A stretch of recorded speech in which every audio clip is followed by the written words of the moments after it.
இந்த டேம் பார்த்தீங்கன்னா எப்போ கட்டினதுன்னா 1957 தாங்க கட்டி ஓப்பன் பண்ணியிருக்காங்க. பெருந்தலைவர் காமராஜர் முதல்வராக இருந்த சமயத்தில் தான் இந்த டேம் கட்டப்பட்டதுங்க. இந்த டேமில் பார்த்தீங்கன்னா தண்ணி ஓப்பன் பண்ணுறதுக்கு மொத்தம் 9 ஷட்டர்ஸ் இருக்குங்க. ஒரு சின்ன கோயில் தாங்க இது. இந்த கோயிலுக்கு முன்னாடி பார்த்தீங்களா தண்ணியோட வேகம் எப்படி இருக்குது, ஃபோர்ஸு. இந்த அணைக்கு பின்பக்கம் தெரிகிற மலை தொடர்ச்சி பார்த்தீங்கன்னா ஒன்று ஆனைமலை தொடர்ச்சிங்க, இன்னொன்று பழனி மலை தொடர்ச்சி. இந்த ஆறு ரெண்டு சைடும் பார்த்தீங்கன்னா மரங்கள் சூழ்ந்து இருக்குது பாருங்கள், எவ்வளோ கலர்ஃபுல்லாக இருக்குது பாருங்கள் பார்க்குறதுக்கு. படகுத்துறை ஒரு ஆளுக்கு பார்த்தீங்கன்னா 50 ரூபா. ஒரு 10 நிமிஷம் தாங்க ட்ராவல் டைமு. மழை சீசனாக இருக்கிறனால தாங்க இந்த தண்ணியெல்லாம் அப்படியே சிகப்பாக இருக்குது, செந்தண்ணியாக. ரொம்ப குறைவாக தாங்க வருது. அதே பார்க்குறதுக்கு எவ்வளோ அழகாக இருக்குது பாருங்கள். இந்த இடத்துல நின்று பார்க்கும்போது பார்த்தீங்களா எப்படி இருக்கு, எவ்வளோ அழகாக இருக்குங்க பார்க்குறதுக்கு. எல்லாருக்கும் வணக்கங்க. நம்ம இன்றைக்கி எங்கே போயிட்டுருக்கோன்னா ஒரு ஃபேமஸான டேம் தாங்க பார்க்க போகிறோம். திருப்பூர் மாவட்டத்தில் இருக்கிற உடுமலைப்பேட்டையிலேருந்து 25 கிலோமீட்டர் டிஸ்டன்ஸில் இருக்க அமராவதி டேமுக்கு தாங்க போயிட்டுருக்கோம். இந்த அமராவதி டேம் பார்த்திங்கன்னா அமராவதி ஆறுக்கு குறுக்க கட்டப்பட்ட அணைங்க. இந்த அணை இருக்கிற ஊர் பேரும் பார்த்திங்கன்னா அமராவதி நகர் தாங்க. இப்போ எதிரில் தெரிகிற ஸ்கூல் தெரியுதுங்களா, எல்லாத்துக்குமே தெரியுங்க. ரொம்ப ஃபேமஸான ஸ்கூல் சைனிக் ஸ்கூல் அமராவதி நகர். ஆர்மி ஸ்கூலுங்க. இங்கே படித்தா ஐபிஎஸ்க்கு ஐஏஎஸ் இதெல்லாம் போகிறவங்க இங்கே தாங்க படிப்பாங்க. மெயினாக பார்த்திங்கன்னா இந்த ஸ்கூல் டிசிப்ளின் தாங்க மெயின் ஸ்கூலில். அமராவதி அணைக்கு வந்துட்டாங்க. என்ட்ரன்ஸ் டிக்கெட் வாங்கிட்டு தான் உள்ளே போகணும் போல இருக்குது. இந்த அணையில் பார்த்திங்கன்னா படகுத்துறையும் இருக்குங்க. பாருங்கள் போட்டிருக்கு போர்டு, போட் ஹவுஸ். அணைக்குள்ளேயே படகு போகிற மாதிரி தான் இருக்குதுன்னு நினைக்கிறேன். அதே மாதிரி பார்க்கும் இருக்குது இந்த அணையில். என்ட்ரன்ஸ் டிக்கெட் உள்ளே வரதுக்கு பார்த்திங்கன்னா ஒரு ஆளுக்கு 5 ரூபாங்க. காருக்கு 20 ரூபா. ரொம்ப கம்மியாக தான் இருக்குது டிக்கெட் ப்ரைஸ். அணை பூங்காவுக்கு அப்படியே உள்ளே வந்துட்டாங்க. இந்த பூங்கா வழியாக போய் தூரமாக தெரியுது பாருங்கள் டேம். அங்கே ஸ்டெப்ஸ் இருக்குங்க. அந்த ஸ்டெப்ஸ் மேலே ஏறி அப்படி போய் டேமை போய் பார்க்கலாம். இந்த அணை பூங்கா பார்த்திங்கன்னா ரொம்ப பெரிய பூங்கான்னு சொல்ல முடியாதுங்க, ஓரளவுக்கு இருக்குங்க. பாருங்கள் அப்படியே இந்த பக்கம் போகலாம். ஸ்டெப்ஸு தான் கிட்டத்தட்ட 100 ஸ்டெப்ஸுக்கு மேலே இருக்குங்க. இது டேம்லேருந்து திறந்து விட்ற கால்வாய் இந்த பக்கம் லெஃப்ட் சைடில். நான் அப்புறம் காமிக்கிறேன் வரும்போது உங்களுக்கு. அப்படியே இப்போ ஸ்டெப்ஸில் ஏறலாம். ஒவ்வொரு அடுக்காக கொடுத்துருக்காங்க. ஒரு 20-25 ஸ்டெப்ஸ் இருக்குங்க. அது மேலே ஏறினோடனே ஒரு லேண்டிங், அதுக்கப்புறம் மறுபடியும் ஏறணும். ஒரே ஸ்ட்ரெச்சாக இருந்தால் ரொம்ப கஷ்டமாக இருக்கும் ஏறுறதுக்கு, அதனால் அந்த மாதிரி பண்ணியிருக்காங்க. பாருங்கள் இந்த சைடு காமிக்கிறேன் எப்படி இருக்கு பாருங்கள். கிட்டத்தட்ட ஒரு 100 படி ஏறி அப்படியே மேலே வந்துட்டாங்க. இன்னும் கொஞ்சம் தான், இன்னும் 4-5 ஸ்டெப்ஸ் தான் இருக்குது. பாருங்கள் மேலே வந்தோடனே எப்படி இருக்குது பாருங்கள் இந்த டேம். இந்த டேம் பார்த்திங்கன்னா எப்போ கட்டினதுன்னா 1957 தாங்க கட்டி ஓப்பன் பண்ணியிருக்காங்க. பெருந்தலைவர் காமராஜர் முதல்வராக இருந்த சமயத்தில் தான் இந்த டேம் கட்டப்பட்டதுங்க. அவரால் கட்டப்பட்ட பல அணைகளில் இதுவும் ஒன்றுங்க. பாருங்கள் எப்படி இருக்குது பாருங்கள். ஆனால் இப்போ தண்ணி கொஞ்சம் கம்மியாக தாங்க இருக்குது, பாதி லெவல் தான் இருக்குது. மழை இருந்துமே இந்த ஏரியாவில் கம்மியாக இருக்குது தண்ணி. இந்த அணைக்கு பின்பக்கம் தெரிகிற மலை தொடர்ச்சி பார்த்திங்கன்னா ஒன்று ஆனைமலை தொடர்ச்சிங்க, இன்னொன்று பழனி மலை தொடர்ச்சி. 2 மலை தொடர்ச்சியும் தான் பின்னாடி இருக்குது பேக்கில். இந்த அதே மாதிரி பார்த்திங்கன்னா போட்டிங் இருக்குதுன்னு படகுத்துறைன்னு போட்டிருந்தாங்களே, அங்கே பாருங்கள் கீழே போட் இருக்குது பாருங்கள். அங்கே போனால் தான் போட்டிங் போக முடியுங்க. டேமுக்குள்ளே போய் இறங்கி அதை ஸ்டெப்ஸ் இருக்காங்க, அது வழியாக இறங்கி போனோன்னா நம்ம போட்டிங் போகலாம். இங்கே போர்டு வச்சுருக்காங்க படகுத்துறை. ஒரு ஆளுக்கு பார்த்திங்கன்னா 50 ரூபா. ஒரு 10 நிமிஷம் தாங்க ட்ராவல் டைமு. பாருங்கள் இங்கே பாருங்கள் ஸ்டெப்ஸ் இருக்குது. இது வழியாக நம்ம இறங்கி போனோன்னா போட்டில் போகலாம். ஆனால் க்ரௌடு இல்லை, யாருமே இல்லைங்க மேலே. அந்த காலத்தில் இந்த அணை கட்டப்பட்ட காரணம் பார்த்திங்கன்னா மெயினாக 2 ரீசனுக்கோசரம் தாங்க கட்டினாங்க. ஒன்று மழை வெள்ளத்தை தடுக்கிறதுக்கு, இன்னொன்று பார்த்திங்கன்னா விவசாய நீர்ப்பாசன உபயோகத்துக்கோசரம் கட்டினது தாங்க இந்த டேம். அதுக்கப்புறம் பார்த்திங்கன்னா மீன் வளமும் இந்த அணையில் ரொம்ப அதிகமாகிடுச்சுங்க.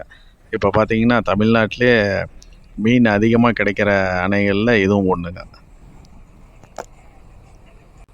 இந்த ஷட்டர் இருக்க இடத்துலேருந்து பார்க்கும்போது உள்ள டேம் எப்படி இருக்குன்னு பாருங்கள்.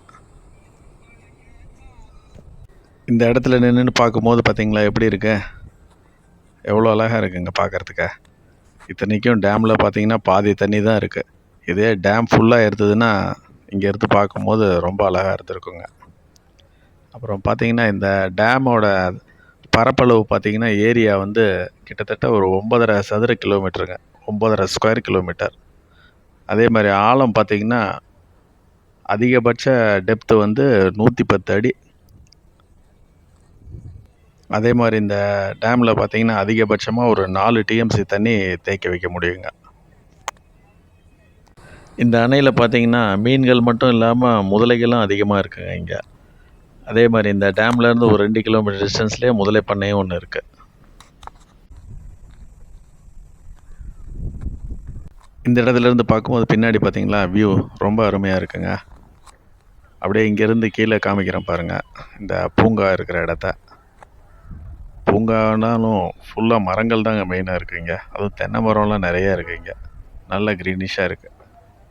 ஆனால் சின்ன பிள்ளைங்கெல்லாம் விளையாடுற மாதிரிலாம் எந்த ஒரு இதுவும் இல்லைங்க இங்கே. டேம் மேலே இருந்து அப்படியே கீழே இறங்க ஆரம்பிச்சிட்டாங்க. பாருங்கள் எப்படி இருக்குது பாருங்கள் இங்கே இறங்கும் போது இந்த இடத்தெல்லாம் பார்க்குறதுக்கு. மேலே ஏறும்போது சொன்னேன் இல்லைங்க பாருங்கள், இந்த கால்வாய் தான். மேலே இந்த ஷட்டர்ஸ் கூட இருந்துச்சுல்ல பார்த்தோம்ல, அதில் ஓப்பன் பண்ணுற தண்ணி தான் இங்கே வந்துட்டுருக்கு. ஆனால் சுற்றியுமே வலை போட்டிருக்காங்க. கம்மியாக தான் தண்ணி ஓப்பன் பண்ணியிருக்காங்க. ஆனால் இந்த டேமோட மெயின் ஷட்டர்ஸு பக்கம் வந்துட்டாங்க. இங்கே தாங்க பாருங்கள், தண்ணி ஃபுல்லாகிடுச்சுன்னா, அந்த டேம் ஃபுல்லாகிடுச்சுன்னா இங்கே தான் ஓப்பன் பண்ணி விடுவாங்க. ஃபுல்லாக தண்ணி வரும். இந்த டேமுக்கு பார்த்திங்கன்னா இந்த அமராவதி அணையோடு சேர்ந்து 2 துணை ஆறுங்களும் சேர்ந்து தாங்க இந்த டேமுக்கு தண்ணி வருது. பாம்பாறு அப்புறம் சின்னாறு 3 ஆறுகள் சேர்ந்து தான் இந்த டேமுக்கு தண்ணி வருது. இங்கேருந்து ஓப்பன் பண்ணி விட்ற தண்ணி பார்த்திங்கன்னா அமராவதி ஆறாக தான் போகுது. அப்படியே இந்த டேமில் பார்த்திங்கன்னா தண்ணி ஓப்பன் பண்ணுறதுக்கு மொத்தம் 9 ஷட்டர்ஸ் இருக்குங்க. அணையில் தண்ணீர் ரொம்ப கம்மியாக இருக்கிறதுனால இப்போ குறைவான நீர் தாங்க அந்த கேட்ஸ் வழியாக வருது. இந்த பிரிட்ஜுக்கு அடியில் தான் கிராஸ் பண்ணி அப்படியே போகுதுங்க தண்ணி. அமராவதி ஆறு தான் பாருங்கள். தண்ணி சவுண்ட் பார்த்தீங்களா? எவ்வளோ கம்மியான தண்ணியே பாருங்கள், எவ்வளோ சவுண்டு பாருங்கள். இந்த ஆறு வந்து 2 சைடும் பார்த்திங்கன்னா மரங்கள் சூழ்ந்து இருக்குது பாருங்கள். எவ்வளோ கலர்ஃபுல்லாக இருக்குது பாருங்கள், பார்க்குறதுக்கு ரொம்ப அழகாக இருக்குது இந்த இடம். இந்த டேமோட கேட்ஸ் வழியாக வர தண்ணி பாருங்கள் பக்கமாக எப்படி இருக்குது பார்த்தீங்களா? ரொம்ப குறைவாக தாங்க வருது. அதே பார்க்குறதுக்கு எவ்வளோ அழகாக இருக்குது பாருங்கள், இந்த வலிஞ்சு வர்றது. இன்னும் அதிகமாகலாம் வந்துச்சுன்னா பார்க்குறதுக்கு ரொம்ப அழகாக இருக்கும், கண்கொள்ளா காட்சியாக இருக்கும். அவ்வளோ அந்தளவுக்குலாம் தண்ணி வந்ததுன்னா. இப்போ ஆனால் கம்மியாக தான் வருது. இப்போ நம்ம வந்திருக்க இடம் பார்த்திங்கன்னா இந்த அமராவதி அணையோட நீர்மின் உற்பத்தி நிலையங்க. இங்கே பார்த்திங்கன்னா 2 யூனிட்ஸ் செயல்படுதுங்க. ஒவ்வொரு யூனிட்டும் பார்த்திங்கன்னா 2 மெகாவாட் பவர் திறன் கொண்டதுங்க. மொத்தம் பார்த்திங்கன்னா இங்கே 4 மெகாவாட் திறன் கொண்ட பவர் வந்து ஜென்ரேஷன் ஆகுது. இங்கே இந்த கெனாலில் பார்த்திங்களா தண்ணி எப்படி வருது, எவ்வளோ ஃபோர்ஸாக வருதுங்க. அதுவும் செந்தண்ணியாக வருது இங்கே பாருங்கள். அப்படியே இந்த நீர்மின் உற்பத்தி நிலையத்திலேருந்து வர தண்ணி தான் போல இருக்குது. இந்த தண்ணியும் பார்த்திங்கன்னா இந்த பாலத்துக்கு அடியில் வந்து அப்படியே இந்த வாய்க்காலில் போய் அப்படியே அந்த அமராவதி ஆறில் தாங்க கலக்கும்னு நினைக்கிறேன். இந்த எதிரில் பார்த்துட்ருக்க பில்டிங் தாங்க இந்த நீர்மின் உற்பத்தி நிலையத்தோட ஜென்ரேட்டர் ரூம். இங்கே தான் பவர் ஜென்ரேஷன் ஆகுது. அப்படி நம்ம பக்கமாக போய் பார்க்கலாம் டேமை. இங்கே இந்த பக்கம் போனோன்னா டேமை நோக்கி பக்கமாக போக போக எப்படி இருக்குது பார்த்தீங்களா? அந்த கடைசியில் பார்த்தீங்கன்னா அந்த தண்ணி வர இடத்துல ஒரு கோவில் இருக்குங்க, அங்கே போய் பார்க்கலாம். ஒரு சின்ன கோவில் தாங்க இது. இந்த கோவிலுக்கு முன்னாடி பார்த்தீங்களா தண்ணியோட வேகம் எப்படி இருக்குது, ஃபோர்ஸு பயங்கரமாக இருக்குங்க இந்த இடத்துல. அருள்மிகு அமராவதி அம்மன். இங்கே பார்த்தீங்கன்னா அமராவதி அம்மன் கோயில் தாங்க இருக்குது. பாருங்கள் அப்படியே சாமியை பாருங்கள். கேட் போட்டு மூடி இருக்காங்க, இருந்தாலும் அப்படியே காமிக்கிற பாருங்கள் பக்கமாக எப்படி இருக்குது.